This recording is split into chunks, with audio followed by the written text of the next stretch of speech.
nta muntu uri sexy kuri iyi si nk'umusore usenga. Sex ni nziza muri relationship, iri very important muri marriage, ariko ntabwo ariyo yakabaye the only reason umusore mugomba kuba muri relationship, you know.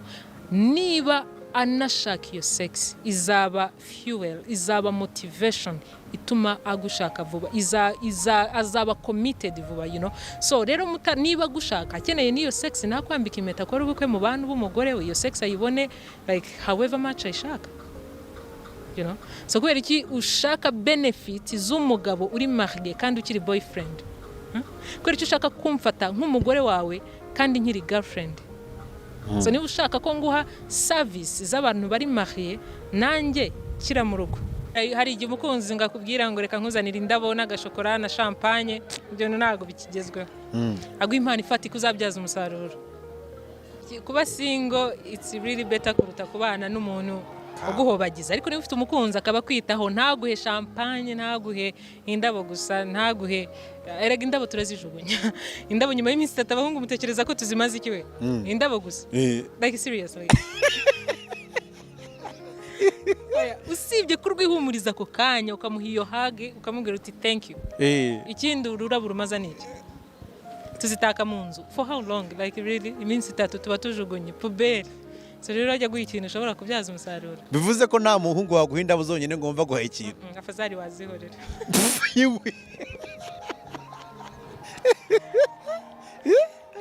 Kindabo saba abakobwa bakunda indabo. Ariko ntago tuzikunda zonyine, come on. Indabo ariko uvuga za majarida ari mu Rwanda kurangana. Tekereza indabo abakobwa umaze kunyura ku majarida nga yicayemo abakobwa yaje kureba indabo. Gusa now. This is 21st century, like come on. Nta muntu utanga indabo gusa. Indabo gusa wapi? Mugurire niba umukunzi wawe amazi iminsi wenda tuvuge complaininga ko laptop ye itagicaginga, itameze neza, mujyane muri new spaces. Cyangwa se niba ari umukunzi wawe tuvuge Irene, niba ufite girlfriend sibyo, aracyari muto, urabona ko ari umukobwa uri determined, ufite like passion, ushaka gutera imbere, nta perimagira, genda umwishyurire muri hotel ukore ba ibihumbi byo 150 yiga imodoka abone perimi. Iyo ni gift nziza kuri Sevalent. Ariko ifata indabo, just indabo ngo hereze umuntu mubwire ngo I love you. So what? Ukunda umuntu ugomba no kuharanira success ye, iterambere rye, kumbwira ngo urankunda biri okay, I'm really grateful. Ariko niba unkunda je kuri YouTube wumva inama y'umunsi, ukore like, ucommenting, iyo niyo support ndi bubone. Ariko kumbwira ngo I love you yet you can't even subscribe to my YouTube channel, like what does it mean? Ndagushimiye kuba ubashije kuza ahangaha ni kuri Patrick the Motivator. Tuvuga ibintu byinshi bigiye bitandukanye bidufasha kwiga ndetse no guhugukirwa byinshi bigiye bitandukanye mu buzima. Tugutera courage, niba uri mu kazi twaducourage wikeneye two kugira ngo ukomeze ukore nibyo ngibyo dukora. Uyu munsi video ugiye kubona niyo twabageneye. Ndagushimiye cyane kuba kandi wabashije kuhagera, ugenda kandi subscribe, reka ngure kubanza urebe ino video ubundi turaza guhura mu nyuma. Uzigiye bisaba gutegura ikiganiro. I'm glad kuri content creator uzigihe bisaba kugira ngo umuntu yicara ategura ikintu. Bisaba imbaraga kandi ntabwo mbwira abantu benshi, harimo abasobanutse, abantu bafite kariyeri ziri hejuru, banazi neza ibyo mba ndi kuvuga. Ntabwo najya kubabwira ibintu ntateguye. So nicyo bifata umwanya wanjye, famille yanjye mu rugo barabizi, ndara nicaye kuri machine. Ntabwo rero nafata uwo mwanya nasomye nagize nenegura ikintu. Bura abari iminota 10-15, ariko inama y'umunsi nshobora kwitegura n'amasaha nk'5. Ndangije ndayuploadinze mu gihe abandi barimo barakomentinga bavuga thank you bla bla bla. Wowe uraje avuze harya sinibuke n'ikintu kita making a sense yavuze. Nta mbere yuko nkosora, you have to belong, to connect before you correct, you know. Banza bundi umuntu utakuzi, utanazi, utanafite, utaranagusapotinze byibuze uri kuzamuka, cyangwa utaranashima na rimwe ikintu ukora, nta n'ijambo bafite kuza kuvuga ibitagenze neza. Nakoze neza ntiwambwiye ngo thank you, ntiwambwiye uti congratulations, nta kintu na kimwe wavuze. Then for one mistake, it wasn't even a mistake, I don't know, sinibuka yaravuze ngo bari ngo tsigaye nirata, something like that, you know. Nta nubwo nakoze neza ntiwashimye. The fact you kuri YouTube channel yanjye, that means ko I inspire you, you know. in one way or the other ndakwinspiringa cyangwa se maybe hari ikintu kimwe cyangwa bibiri navuze ukabikunda, otherwise waba ukora iki kuri channel yanjye. So niba uje gukosora gusa at least banza ushime, hanyuma nunshima butaha ukankosora nzabyumva, ariko niba uje kunenga please I don't need you. Umuntu buriya suko ntari umuntu ushobora gukosoka cyangwa gukosorwa, ndakosorwa of course nta nubwo nta muntu udakosa by abantu bambwira negative comment like nyinshi ndazibona, hari no kubwira ikintu kumva koko kirakubabaje ariko ubutaha ukagihindura ukagikosora, you know. Ariko niba wowe uje kumbwira ngo sigaye nirata, you don't even know me dude, ntabwo turahura like mu buzima busanzwe, you don't know me. So akamuzumbwira ngo sigaye nirata. Hari nk'umuntu wigeze kumbwira ngo sinzi baba barimo barakritika inama y'umunsi. Of course hari abayikritika mu buryo bwiza, hari abayikritika mu buryo bubi. Hari wambwiye ngo icyongereza cyawe kiri so broken or something, kiri weak or whatever, I don't know. Sinzi ibintu navuze ngo n'icyongereza ngo ushyiramo ngo ntago kimeze neza cyane bla bla bla. Nyine I could understand ko ni umunaysays n'abantu baba contrasix. Icyo kozi yonza kuba ntari confident about my English or whatever, wenda nari bubi taking so personal, nari bwumve koko nari bubitinda, ariko ibyo ngibyo ni nk'uko umusazi yambwira ngo wambaye nabi, you know. Ntago mbitindaho kuko umusazi ntabwo azi icyo ari kuvuga. Of course wavuye mu gutekereza, uvuye mu rugo wambaye costume yawe, wambaye ishati nziza, uraberewe pe, urahumura neza, uri smart. Wahura n'umusazi yari akakubwira ngo mbega ukuntu usa nabi, wambaye nabi, iyo comment ntago wayitindana. Ahubwo impamvu bitubabaza nuko ubibwiwe na wa muntu uzi, wa muntu mukorana cyangwa wa muntu watekerezaga ko ari inshuti yawe, icyo gihe nibwo ubitindana. Ariko kuba yambaye neza, kuba uwo muntu mukorana, kuba uwo muntu musanzwe muziranye doesn't necessarily mean ko ari like ari in the right mind, afite imitekerereze mizima. Nawe ashobora kuba ari umusazi wambaye neza, you know. So ibyo ngiye ntago mbitindaho rero, mbona ari nkuko nahura n'umusazi akabivuga, you know. As long as ngiye ndi sure about what I'm doing, uko nsa, uko ngaragara, ibyo ndi gukora, it's okay. Ariko hari abantu bagukosora mu buryo buri bwiza kwa abo nibo navuze nyine, ni wa muntu uba waranagusapo nk'ubu ushobora kumbwira ikintu nkacyumva. We have been together like ever since. Twarakoranye, you know, unzi ntaranagera kuri iyi level, unzi ntaranagera no kuri level yuko hari umuntu ushobora kuntumira muri interview batanazi izina ryanjye, you know, ntaranakora n'inama y'umunsi. So you have been pushing me, you have been there behind the scenes. So ushobora kunkosora nkabyumva kuko na nisa ureba izina ufite uracyumva inama y'umunsi, kandi ntabwo ntekereza ko ndi kuri ya level yo hejuru. So niba uyu munsi ukinyumva ukinkurikira, twaratangiranye ntaranamenyekana, we wambwira ikintu nkabyumva, ariko that kind of guy out. That's true. Abantu benshi baragenda bakagaruka, ariko buriya biterwa maybe na vision y'umuntu, you know. Hari igihe umuntu aba avuga ngo gahunda yanjye n'ubundi nari broke mu Rwanda, kubona akazi biragoye, so I would rather be homeless muri Amerika kuruta just kukodesha mu Rwanda, you know. Birarutanwa. Hari n'uvuga ati okay, nsanzeyo famille, boyfriend wanjye ni hari, cyangwa se ndabonayo inshuti y'abavandimwe, nshobora kuba nabona ibiraka, you know, cyangwa se ndabona mbishoboka ko nazabona ibyangombwa. So akabona ni byiza agereranyije n'ubuzima yararimo. Ikindi hari n'umuntu uvuga ngo surtout abantu mbona bikunda kwangirika cyane n'abantu baba bafite nk'impano, abanyamuziki biki. So hari igihe ugerayo rero ukabona kariyeri itangiye kugenda isubira inyuma gake gake, kubera ko you guys buriya nuko abantu batabimenya, itangazamakuru rifite uruhare cyane muri success y'umuntu. Surtout umuntu ufite ibihangano runaka, nta tangazamakuru ntaho wagera, you know, biragoye cyane. Sinzi niba baba grateful for you guys nkuko bakagombye, ariko ntekereza ko n'indirimbo wakora uko yaba ari nziza kose, men udafite itangazamakuru nta hantu yagera. So rero iyo ugeze muri Amerika utahora mu matwi y'abantu, utaza nka hano kuri baguhe interview, bagukomeze kukumvikanisha mu matwi y'abantu, of course ugera hari you know, nko muri Amerika nka hano mbandijene kujya mu muhanda ewana, ngeze kuri level yuko ntega umumotari naba nihishe nanamubwira ntingeza hati kuvuga nka runaka, you know. So ngeze kuri level numva bibi binjana kwa si bibi guhura n'abafana, ariko at some point hari igihe wumva uri uncomfortable. So hano bishoboka ko mpura n'abantu banzi, bishoboka ko mpura nawe ukambwira uti reka ngo interview, nshobora kuzanga kubwira ati men mfite iyi projet wamfasha, you know. Ariko muri Amerika trust me, nashoboraga no kujya ku isoko n'ibirenge n'ibituta mu mutwe, nta muntu n'umwe uri ku, ntago baba bakuzi kwa. So bivuze ngo hano niho mu rugo, hano niho bakuzi, hano niho ibyo ukora bifite umusaruro abantu benshi. Rwose hari abadiaspora benshi muri Amerika, Europe ndetse no mu bindi bihugu bitandukanye, ariko ntabwo bagusapotinga nk'iwanyu. So bimwe mu byatumye ngaruka harimo of course gukomeza gupushinga impano yanjye, ariko nzongera ngenda. Icyo nicyo kibazo buri muntu wese ambaza. Wisugaruka maze igihe kingana iki mwaka? Wisugaruka like really wisugaruka? None se we ntabwo uzi deal, abandi ntabwo uzi ukuntu babigenza, ariko ntabwo buri wese namubwira vision yanjye, nta nubwo namubwira gahunda zanjye. Kandi se ko Amerika ntaho igiye, anytime ushobora kugenda, you know. Ushobora kugenda ukongera ukagaruka. So bazi abasitari hano mu Rwanda bakire baragenda bakagaruka. Anyway, simvuze ko ndi muri abo bakire, ariko mbonye opportunity yo kugaruka nshobora ku affording itike, why not? Erega ugize amahirwe waza mu rugo. Icyakubwira abantu babifuza kugaruka nyine, ariko nuko uvuga uti maybe this is the last opportunity, you know, nshobora kugenda kugaruka bikazangora, so reka magume tunkwami.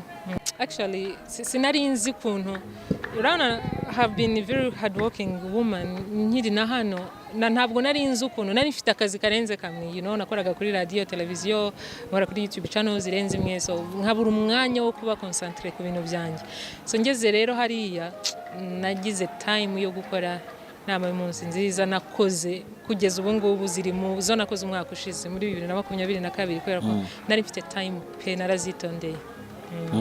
Nakomeje kuyikora, nakomeje ku uploadinga, kandi I thank God aho ngeze ahangaha. Ndi kwiga ibigendanye na psychology, relationship, ariko I'm glad ko uyu munsi noneho ndi certified relationship counselor. Uyu munsi ndabyemerewe guha counseling couple, couple, donc muri relationship like muri iyo area ndi certified, ndabyemerewe kwa. Kiragiye ko ari ukubikunda. In fact nta nubwo ngiye nari nzi ko ari byo nzakora. Hari igihe umuntu avuga wenda ngo ariko ubundi how comes umuntu ashobora nicyo kibazo abantu benshi bambaza, how comes ushobora kugira inama abandi, we don't even know about like what's going on with your relationship, ntabwo tuzi uko bimeze, wowe nturi marié gute ushobora guha counseling couple, you know. That's a very good question. Nanjye ndabyumva, ndamutse ngiye kugura imodoka ntabwo nakitwaza umuntu utayitunze, you know. So biragoye rero, icyo kibazo kimaking a sense to me, ariko somehow ntekereza ko buri wese agira calling ye, kandi calling ntabwo ari ikintu gishobora kuzana mbere yuko mu maso y'abantu biba like the right time, you know.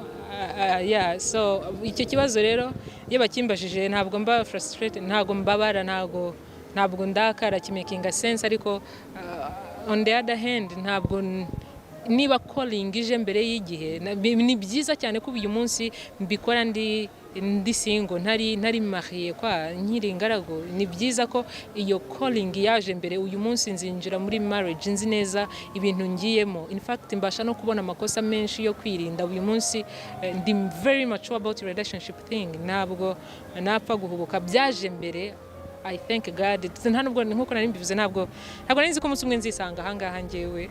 So your calling yaje mbere kwari ukubikunda, nkabona abantu navuga cyane kuri relationship, nkabona nkuru ya tension y'abantu cyane, abantu batangiye kumbaza ibibazo byinshi bitandukanye. Nama y'umunsi nko zivuga kuri relationship ikaza abantu bayikunze cyane, so ndavuga ni okay, ndabikunda, that's one. Ikindi abantu barabikunda iyo mbikozeho.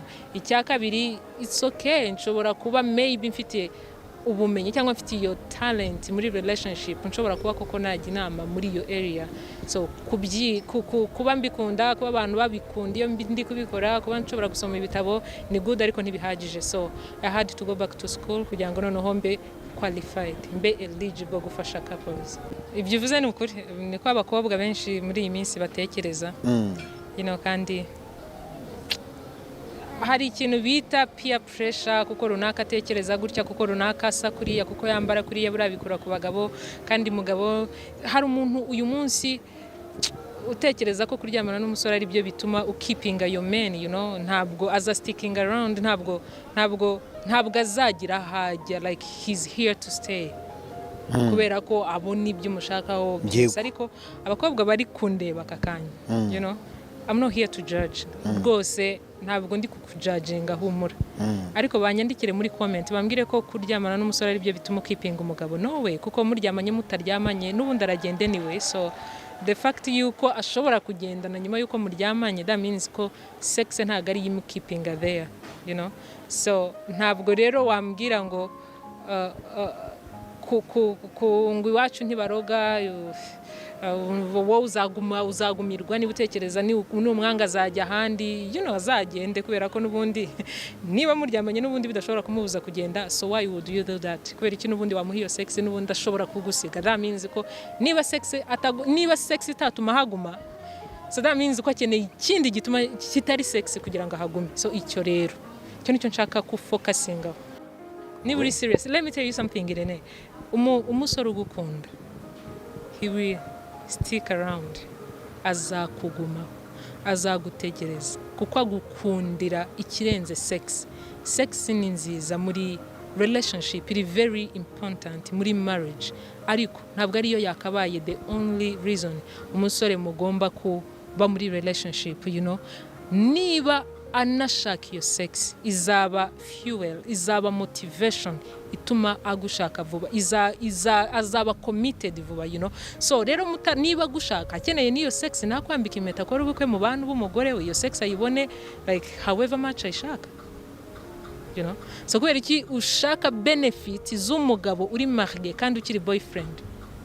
Kubera iki ushaka kumfata nk'umugore wawe kandi nkiri girlfriend? So niba ushaka ko nguha service z'abantu bari marié, nanjye kira mu rugo, you know. So rero niba tukiri muri relationship, let me behave as your girlfriend kubera ko niyo titre mfite aka kanya. So rero wikumva erega abasore b'uyu munsi baratese my friend, niyo mpamvu benshi bakiri umusore agera mu myaka 35 40 gushaka nta kintu bimubwiye kubera ko he's getting everything, like almost everything, afite byose. Zuko hari n'ababana mu rugo n'abakobwa. You girls, let me be serious about this one. Mukobwa nkurikiye ukaba ubana n'umusore mu nzu mutarasezerana, pack your bags, fata ibikapu byawe usubire mu rugo, you know. Kubera ko maybe wenda ibindi kuvuga uzabyumva nyuma, cyangwa wenda bamwe muri mwe mwarabibonye, ariko umusore yigukoresha uyu munsi.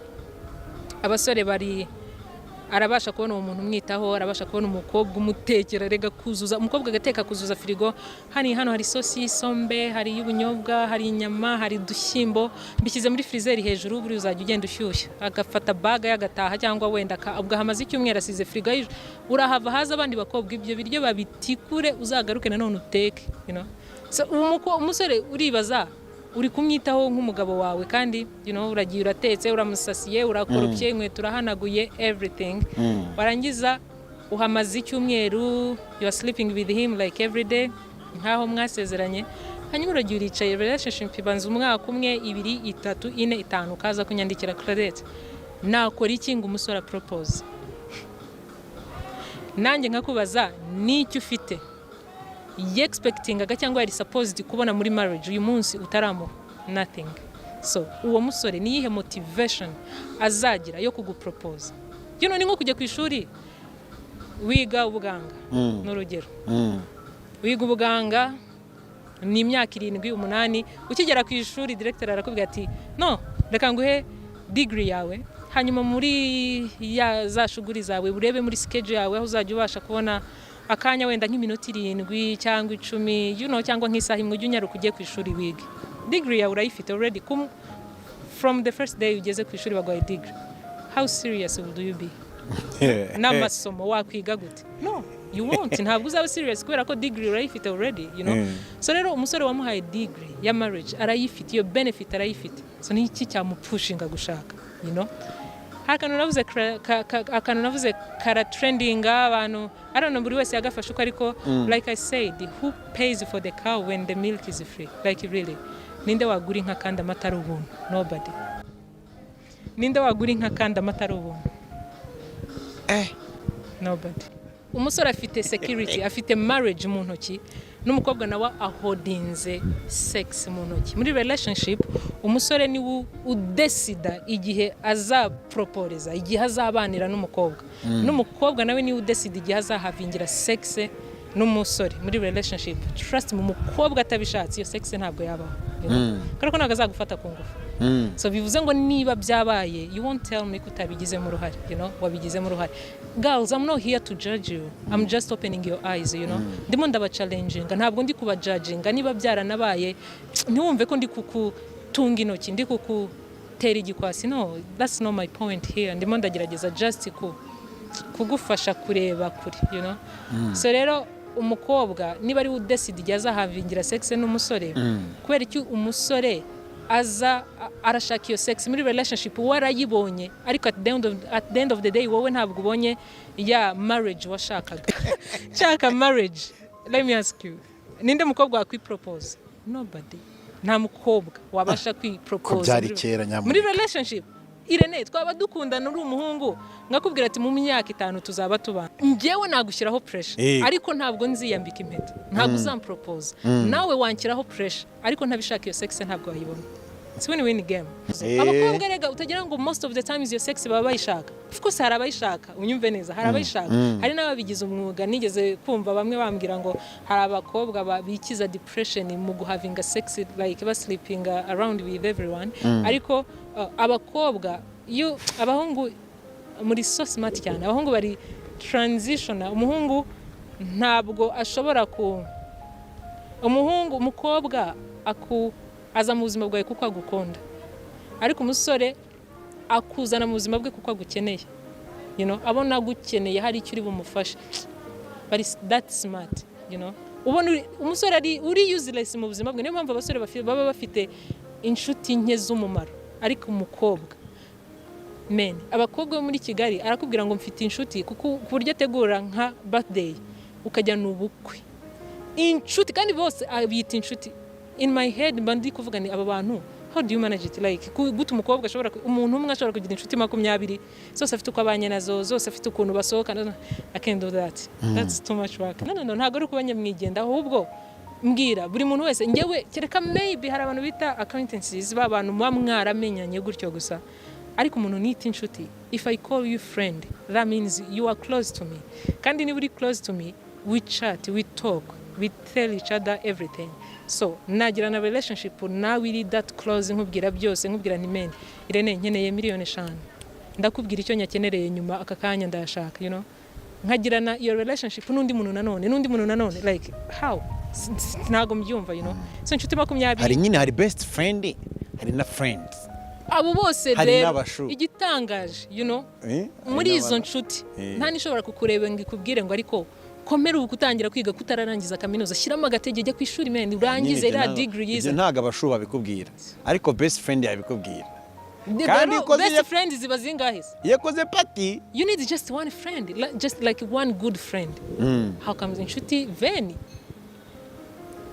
Abahungu muri smart mwebwe mukeneye umuhungu nyine areka kuza muri sako muri space ye yabonye azakubyaza umusaruro yagukeneye. So rero umusore tradinga love to get sex, akubeshya urukundo kugira ngo abone sex, n'umukobwa nawe akaguha iyo sex kugira ngo abone urukundo. You know, most of the times umukobwa agwa sex avuga ati okay, niba ari cyo ashaka kugira ngo nkunde, maybe reka nyimuhe nanjye nzabona icyo nshaka nyuma. Nyine like I said, what ends up happening, umusore birangira abonye iyo sex yashakaga, ariko abakobwa marriage bagaheba. Usanga umukobwa amaze imyaka 5 muri relationship n'umusore, imyaka 5 uri kwiga amategeko, imyaka 5.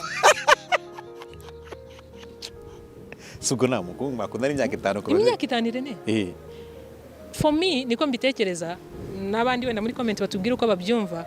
Igihe kiri hafi cyane, like before 6 months abari too early nanone, mbere y'amezi 6 wayihuse cyane, ariko nanone igihe kirenze imyaka 2. What are you doing guys? Imyaka 2, imyaka 3, 5, 6, 8 ngo tumaranye imyaka 8. Uzi imyaka 8 ahantu bugeze muri kwiga naho,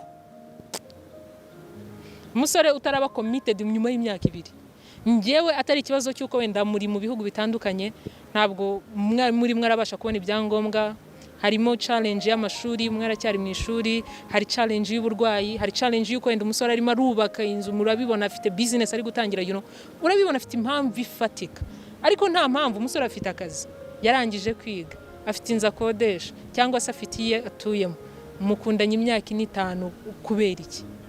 Erega twebwe abakobwa turi very sensitive kuri time. Ku myaka 35 umukobwa watangiye kugira ibibazo byo kubyara, ariko umusore ni imyaka 70 ashobora kuba yabyara. Si umukobwa rero umaze imyaka 5 ufite 28 ugiye kumara imyaka 5 muri relationship n'umusore ataraproposa. What are you doing? Like really? No. Niyo mpamvu bavuga hari ikintu muri Amerika bita ultimatum. Anyway, sinzi muri Amerika, muri Europe bishobora kuba bihari. Hari n'ama series yaba kuri Netflix n'ahandi ya ultimatum. Umukobwa akubwira ngo niba udapropose we break up. I'm not that kind of girl who would give a guy ultimatum, ariko nanone ntago twakundana imyaka irenze hatabayeho izo challenge nakubwiye. muba mu gihugu kimwe.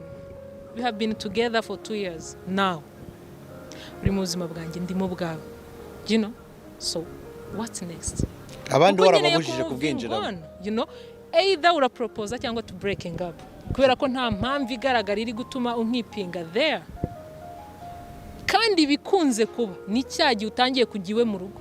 Kujya kurara yo kumufurira arega yumva uri umugore we atangira yumva nta kindi asigaje. Icyo batinya ni izo nshingano gusa kuko nubu umugore we mu mategeko azaba ari a bit more responsible, you know. So icyo rero nicyo baba bahunga, ariko aracyabona benefits zose nk'umuntu wubatse. Why not? Ngutegereje. Niba adashobora kwitegereza nabyihutisha. Sinkubwiye ngo mukundane imyaka 3 be mwinaze mu rugo. No, Irene, urambwira ngo urankunda, sibyo? In fact ngewe urukundo nta nubwo rwo ruza kuri list mbere y'ibindi byose. Mfite qualities nshaka mu musore, you know, nzi kubonamo. Nawe ufite qualities ushaka mu mukobwa, uzimbonamo, ufite ubushobozi. Nanjye ndabufite. Dushobora kuba twabana, ikibazo kiri. Mbwira impamvu ishobora gutuma dutegereza iyo myaka 5. Iyo myaka 3 ni iyi. So niba nta ihari rero, decide nk'umugabo. So niba ukinyigaho rero bigusaba imyaka 5 kugira ngo umenye ko ndi the right one. Mufeseze Valentin. Probably ntabwo ndi the right one. Niba ushobora kunyigaho imyaka irenze 3, I'm not the right one. Ko bava ko umuntu ari mugarira. No, arega abantu bari genuine ntabwo bitinda. Ngewe tukiganira iminota 10. Mpita mbona kuri smart, mpita mbona kuri genuine, nshobora kongera ngukeneye mu buzima bwanjye cyangwa se nshobora kukwigizayo. Abantu bari genuine biragaragara. Reka nguhe challenge. Reka nkubaze iki kibazo. Ngiye ku isoko, you know. Ndi umuhinzi, reka tuvuge umuhinzi wa watermelon. Wamutuma ku isoko akakubwira ngo maze amasaha 2 ntarabona watermelon nziza. Either agaruka yizanye cyangwa kubwire ko nta nziza zirimo kuko azi qualities zazo. Azacungane n'ibyo bigisaba kubitaho kugira ngo mve nimba ari exactly. Amazi arimo. Arayizi azi icyo ashaka already. Ugiye ku isoko. Arayibo ntabwo umuntu uzi icyo ashaka ntabwo atinda mu isoko. Uzarebe iyo maze amasaha 2 mu isoko 3 probably nukutazi neza icyakujyanye. Urabona urukweto urarushaka kavuga ati no ariko nashakaga high heels ariko ndabona akagasandara ari keza, you know. You don't know, ntabwo uzi icyakujyanye. Ariko umuntu uzi icyo ashaka ntabwo atinda mu isoko. So nawe rero niba uzi qualities ziranga umugore ushaka wamubonye utegereje iki? So mwembi mumaze imyaka 5. In fact nuko nta numwe uzi icyo ashaka. Ari n'abantu bari kuvuga bati ibintu by'ingo byo gushaka n'iki birana stressa. That's true. Yeah. It's no kwibana ariko nitubane dushakane tu. Ahubwo wambwira ngo niba ibyingo bi stressa nanone se ko kubana nabwo ari mariage. Rega mariage ntabwo ari paper. Mariage ntabwo ari ugusinya. Mariage ntabwo ari kwambara impeta hano. Mariage ni responsibilities, ni inshingano. So niba dushobora kubana tudasezeranye n'ubundi ntuzuze inshingano, that's nothing. Ntacyo bivuze. Mariage ari umuntu wibwira ngo mariage ngo ni umunsi w'ubukwe. Ni naho abakobwa benshi bibeshyera kumva ngo ubukwe akagenda kabutangaho miliyari atanatunza akafata inguzanyo ngo ndashaka aba fille d'honneur 22. Akoresha sare ingana umusozi. Yibwira iyo ntago ari marriage, iyo ni wedding ceremony, ni ibirori by'abantu. Mariage ni yanyu mwembi babiri. Ikimenyimenyi nimwe mutahana muri babiri, you know. Ntago mu myaka 5 tuzaba tukibuka ubukwe bw'agatangaza wakoze. In fact nawe ku giti cyawe ntuzaba ukibyibuka byose, you know. Hari n'abantu nyuma y'ubukwe batareba video y'ubukwe bwabo cyangwa banayireba bakayireba rimwe gusa. So niba wowe ubwawe nyiri ubukwe utarangira ngo wongere wicare uyirebe, utekereza ko twe tukibyibuka ntacyo bitubwiye cyane. Tuzaza turyiyo keke twinjoying ikirori dufata amafoto dutahe tuvuga ko byari byiza cyangwa ibiryo byari bikonje byari bibi undi dutahe. So rero we wasting amafaranga n'igihe cyawe na energy zawe. Ngiye umukobwa utekereza cyane ku bukwe kuruta kuri marriage. Mpita mbibona buriya from the very beginning nshobora no kureba nkabona ingo zitazaramba bitewe n'ibintu shingiraho ujya kubaka. Urukundo ntabwo ruhagije Rene. In fact abantu bose bari divorced uyu munsi at some point bigeze kubwirana ko bakundana. So rero urukundo niba rudahagije kubera ikiruza mbere se no. Ngo ari umukobwa mbwire ni no banza checking ABCD. Ngariko Claudette ndamukunda. Mbwira okay good luck. Love is not enough Rene. Ntibazakubeshya urukundo ntabwo ruhagije. Nta nubwo ruza mbere y'ibindi. Banza urebe umusore uzimana, umusore usenga, umusore ushobora no kuba ari wenyine n'igihe udahari. Njye ntabwo ushobora kunkunda kuruta uko ukunda Kristo. Niba utashobora gukunda Imana ubwayo yatanze umwana wayo kubera wowe, niba udashobora gukunda Imana igukunda kuri urwo rugero, aho kamuze nkunda ngiye gutanze duhuye gutyo mu myaka 2. Tekereza niba ushobora kugira ikibazo gikomeye ukajya ku Mana ariko ejo ukongera ukayitenguha. Can you imagine ngewe? Ntabwo nakwizera kuri urwo rwego. Banza urebe Christ uwo muntu yera imbuto zingana iki, uwo muntu azimana bingana iki, umuntu kuva yaba harakubwira tumva ibyo bintu by'insengero giye nukabinzanemo men ibyo bintu by'Imana no uwo ntabwo naba nyine kuri list haze umusore Irene. Nta muntu uri sexy kuri iyi si nk'umusore usenga kagenda. I'm telling you nk'umusore uzimana. Nyuma y'ibyo hakaza character. Banza urebe uburyo yitwara, banza urebe uburyo afata abaseriveri iyo batinze kuzana ibyo kurya, banza urebe uburyo atontomera umukozi we wo mu rugo atinze gukingura igipangu. Utwo tuntu nitwo utitaho ariko iyo ugeze mu rugo. Character, urebe personality y'umuntu. Ikindi urebe companionship, uwo muntu muri inshuti bingana iki. Umuntu niba mudashobora kwicarana amasaha 3 muganira mudakoranaho mutari gukaresanya mutari gusomana, he's not the right one. Ntabwo muri inshuti. Kandi buriya friendship lasting forever, lasting longer muri marriage kuruta just love. Ubushuti buraguma kuruta urukundo, nicyo abantu batamenya. Hari umuntu ubyuzuza ko avuga ngo nta mwiza wabuze inenge, hari umuntu wabyuzuza byose. Nyine niyo mpamvu nanjye kuri iyo list yawe ugomba kugira like non-negotiable things. Ukavuga ko muri ibi bintu 10 mfite byibuze harimo 3 cyangwa 4 ntajya munsi. Like nk'umucuruzi ku isoko ujya kugura urukweta akakubwira ati ni 15, kamubwira ati basi reka nguhe 3, atayo ntiyanayirangura. Kongera akazamura ati basi reka nguhe 8, akanga ati cyo koze ati 7 ntabwo mbijya munsi. Kamubwira ati basi 6 ati no naba mpombye my friend, ntabwo ashobora kujya munsi y'ikiranguzo cye simply because wayikunze iyo nkweto. Nawe rero wimanura standards zawe simply because uwo musore umukunda. No, wimanura ibiciro, wimanura wijya munsi y'ibyo wizera cyangwa indangagaciro zawe kubera uwo muntu. None se kubera iki nge namanuka hasi, ahubwo bo nibazamuke banshyikire.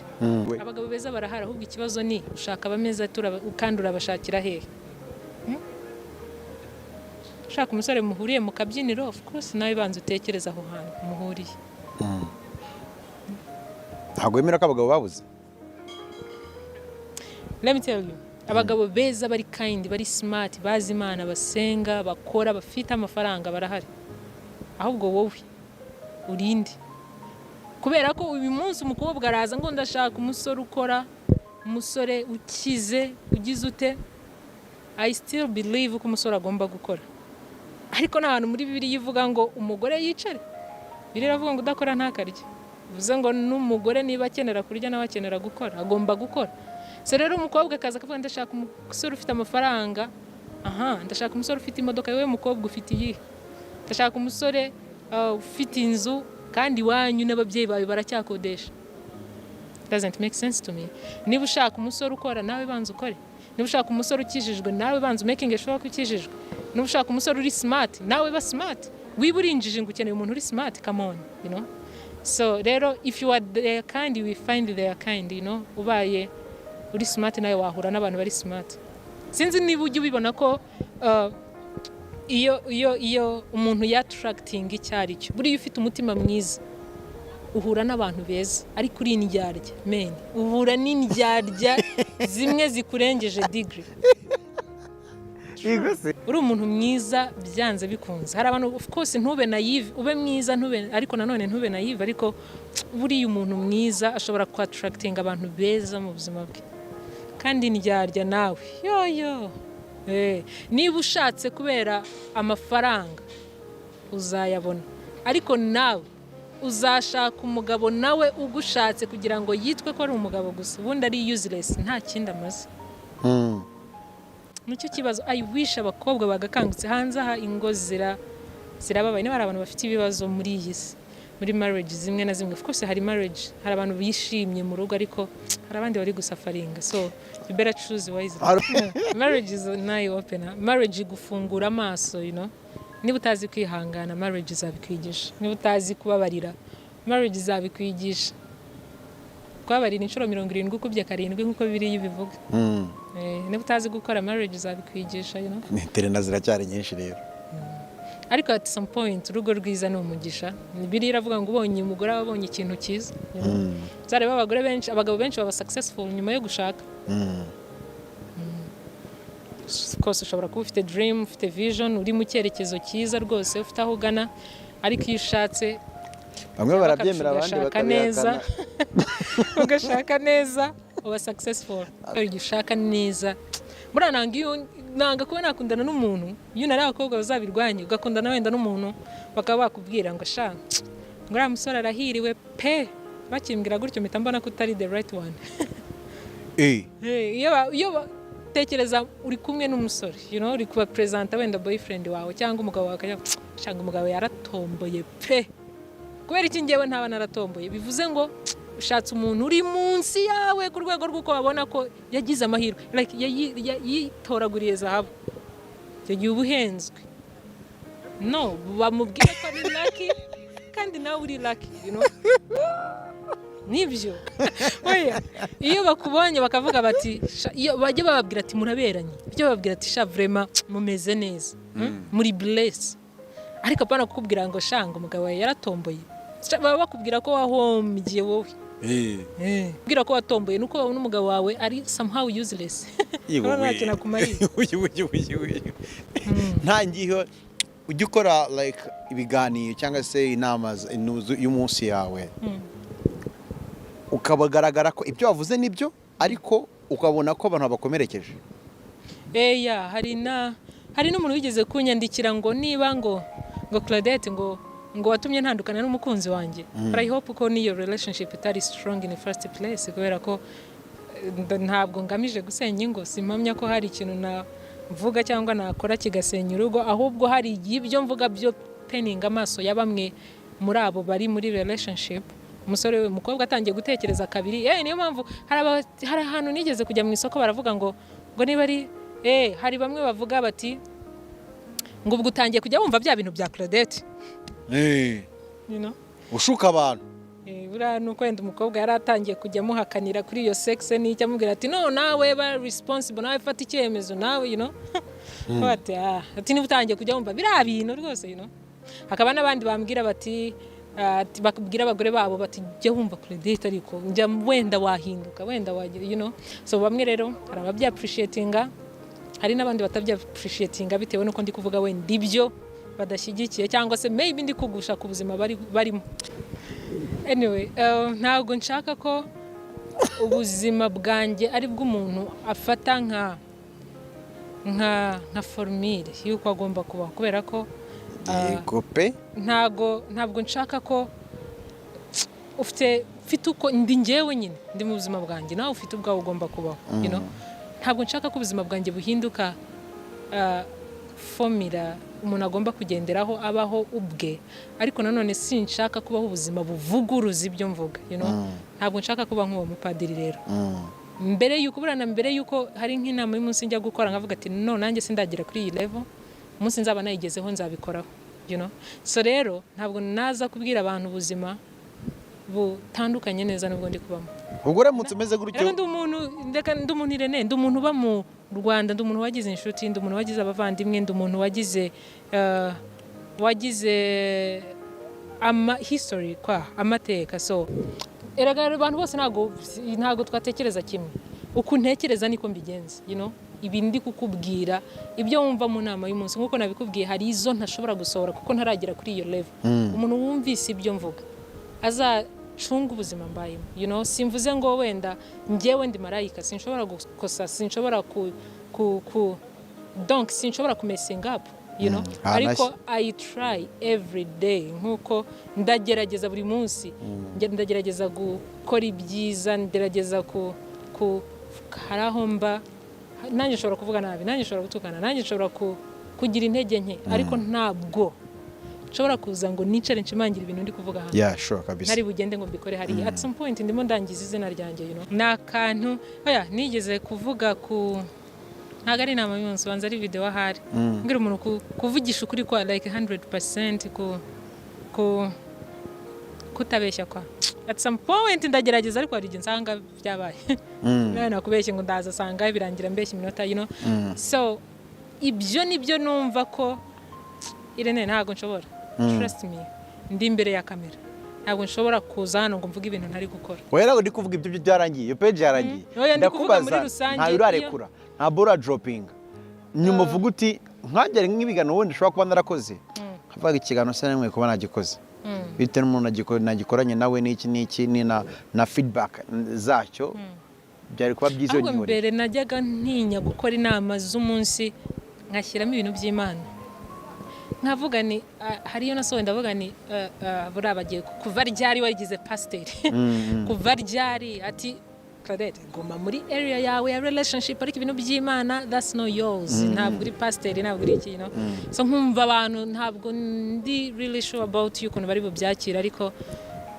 I was glad ko isohotse bitagenze nabi of course hari bamwe babivaho bitewe nuko wenda nk'ubu ama Christian nigeze nzi neza ko mfite abasilamu bankurikira maybe bakunda ibyo nkora so kuvugamo Imana kuvugamo Yesu bidahura neza nibyo bemera so somehow hari ubwo ndumva ko ndi kuruzinga some kind of fans you know ariko maybe nkagaininga abandi nanone mu bundi buryo so hari igihe mvuga nti maybe nanavugaga nti no singomba kwereka abantu uruhande mpagazemo you know kubera ko mfite abafana bemera Imana n'abatemera Imana ntabwo ngomba gushyiramo Imana rero ibintu by'Imana nanjye sinabisohora you know so nza kubona ko bidashoboka kubera ko all the time nanjye ibyo nkora uwo mwanya pe nkumara imbere y'Imana ndimo nsaba ubwenge ndimo nsaba indi vision ndimo nsaba izindi mbaraga so rero I have to be true kuwo ndiwe ndetse ni naho nkura inspiration of course ndasoma ariko kora nta gitabo soma cyane nka Bibiliya akabazo k'amatsiko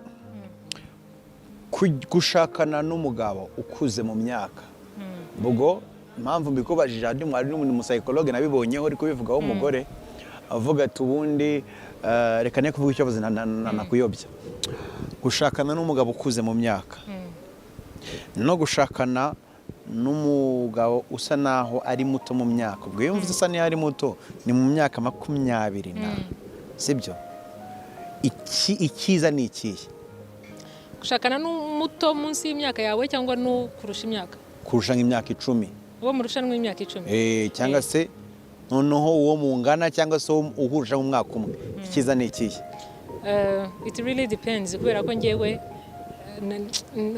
niyo mpitamo ngewe nshingira cyane ku mitekerereze kandi nabonye abantu bato cyane mu myaka bari very smart mbona n'abakuru bari very stupid kuburyo I'm not lying kuburyo uganira n'umuntu w'umugabo w'imyaka 30 ukagira ngo afite imyaka 10 we nibizaza by'ibibwa hari n'igihe ntega nka moto you know kabona umusore ni smart afite moto ikeye pe yambaye neza arasa neza ariko yagutwara ataranarenga metero 2 muri kuganira ukavuga uti wow you know ni housing gusa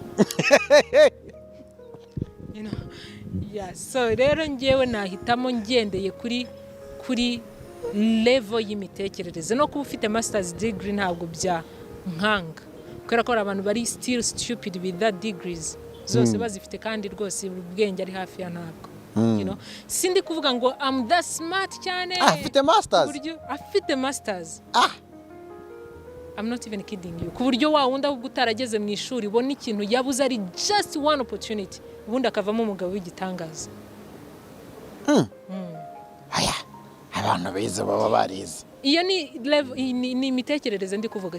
Ikindi nshingiye ku kibazo warubajije, imyaka scientifically ni byiza ko ushaka umuntu byibuze mutari gap irenze imyaka 10, kubera ko buri imyaka yabaye irenze 10 ntabwo musanga muri on the same page.